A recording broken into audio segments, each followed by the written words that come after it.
मेरा पोयम है ना थोड़ा सैड सैड सा है, तो तुम लोग अगर ज़्यादा खुश हो तो थोड़े दुखी हो जाओ। क्योंकि क्या हुआ था, यहाँ पे आने के कुछ दिनों बाद ना अक्टूबर 2023 में, मैं थोड़ा सा पहले बता दूं ताकि वो जो पोयम है वो समझने में तुम लोग को आसानी हो। तो क्या हुआ था ना कि सब कुछ बहुत अच्छा चल रहा था और अचानक से एक दिन मेरे पापा की थोड़ी सी तबीयत खराब हो गई। तो हम लोग को लगा कि अरे ठीक है, नॉर्मल है, होता है, पेट में दर्द हो रहा था, सही हो जाएंगे, पापा तो हैं यार, पापा को कहाँ कुछ हो सकता है, किसी के पापा को जल्दी कुछ होता तो है नहीं, चाहे रहता भी है लेकिन वो बताते नहीं है। तो ऐसे ही मेरे पापा की तबीयत हल्की सी खराब हुई और हम लोगों ने चिल, अरे ठीक हो जाएगा पापा, आपको कहाँ कुछ होता है।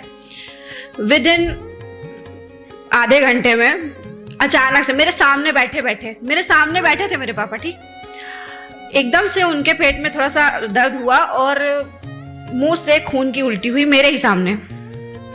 मतलब किसी को आप अपनी आंखों के सामने मरते हुए देख रहे हो और वो भी अपने खुद के बाप को। एक हल्का सा आपका ब्रेकअप हो जाता है तो आपको लगता है कि आपकी पूरी दुनिया ही पलट गई, आपकी पूरी जिंदगी तबाह हो गई। एक इंसान जो आपको 1 महीने पहले 2 महीने पहले ऐसे मिला है और आपको लगता है कि मेरा खुदा बन गया, तुमने मेरा दिल तोड़ दिया। वो तो तुम्हारे खुद के पेरेंट्स हैं यार, तुम कभी सोचते नहीं हो कि तुम्हारे पेरेंट्स कभी तुम्हें छोड़ के जाएंगे। और उस दिन हुआ ऐसा कि एक पहला अटैक आया मेरे पापा को मेरी आंख के सामने और उनके मुंह से खून की उल्टी हुई और बस उस दिन से मेरी लाइफ खत्म। जो प्रज्ञा में पहले थी वो उस दिन से नहीं रह गई, सब कुछ खत्म हो गया। उसके बाद मेरी मॉम को पैरालिसिस अटैक आ गया, वो सारी डिफरेंट ही चीज़ें हैं। लेकिन मेरे आंखों के सामने जब अपने तुम पापा को मम्मी को ऐसे जाते हुए देखते हो ना, तो कितना भी तुम्हें लाख दुनिया की खुशियां मिल जाए उसके बाद उसकी कोई वैल्यू नहीं रहती। जब 2022 में मैं यहाँ पे शो करने आई थी तो मेरे पापा ने बोला था कि बेटा मुझे तुम्हारे पर बहुत मतलब फक्र है कि तुमने बुक लिख दी, तुम घर की पहली ऐसी लड़की हो जिसकी बुक पब्लिश हो गई, तुम ऐसी लड़की हो पहले जो शो करने जा रही हो। और मेरे पापा बहुत ही ऐसे इमोशनल थे, ठीक है, बात बात में उनकी आंखों से आंसू आ जाता था। और मुझे क्या लगता था, यार क्या यार पापा एकदम फट्टू से है मेरे पापा, ये क्या हर बात में रोने लगते हैं। जब मेरे पापा छोड़ के चले गए जिस दिन, उस दिन मेरे हाथ पैर जिस तरह से कांपे और जो मतलब मुझे लग रहा था कि क्यों यार मेरे साथ क्यों ऐसे हुआ, किसी और के साथ हो जाना चाहिए था, मेरे साथ नहीं, किसी और के पापा को क्यों नहीं हुआ। सर बहुत सारी लाशों को देखते होंगे, पुलिस में है, बहुत कुछ देखते होंगे, शायद उनको उतना इमोशनली इफेक्ट ना पड़े, बट हम सब लोग कहीं ना कहीं रिलेट कर सकते हैं। जो अगर आपने कभी ऐसे चीज एक्सपीरियंस नहीं करी तो आप कुछ भी रिलेट नहीं कर पाओगे एज अ ऑडियंस, मुझे पता है, क्योंकि आपके ऐसा होने के पहले मैं भी रिलेट नहीं कर पाती थी।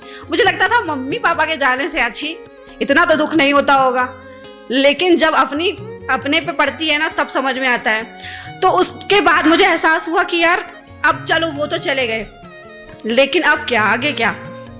तो फिर ये लगा कि यार ये तो दुनिया है, यहाँ पे तो लोग आएंगे जाएंगे, प्यार भी मिल जाएगा, फैमिली, हम लोग जन्म लेते हैं, एक जन्म होता है, दूसरा जन्म होता है, उसके बाद बहुत सारे जन्म होते हैं, ये सारी फालतू की फल्ला डमका चीज़ें हम लोग जो हमें बाबा लोग समझाते हैं। इसको समझने के बाद मुझे ये रियलाइज़ हुआ कि यार हम लोग के ना सिर्फ एक ही पिता है और वो है हमारे भोलेनाथ। कौन कौन एग्री करता है? सब लोग एग्री करते हैं, क्योंकि दुनियावी जो तुम्हारे माँ बाप हैं वो तुम्हें छोड़ के चले जाएंगे, लेकिन जो तुम्हारे परम पिता परमेश्वर महादेव हैं वो तुम्हें कभी छोड़ के नहीं जाएंगे। और इससे रिलेटेड ही एक चीज़ है कि इरफान खान जो एक्टर हैं, हम सब जानते हैं उनके बारे में, जो कि नहीं रहे अब, उनकी एक बहुत सी अच्छी ही लाइन है कि अंत में सब कुछ जाने देने का नाम ही जिंदगी है।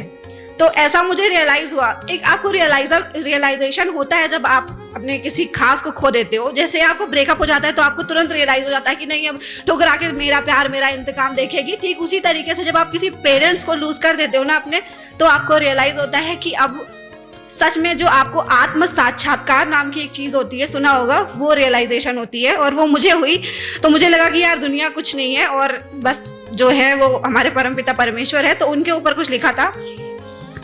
आई होप कि बोर नहीं हो रहे हो तुम लोग। Thank you.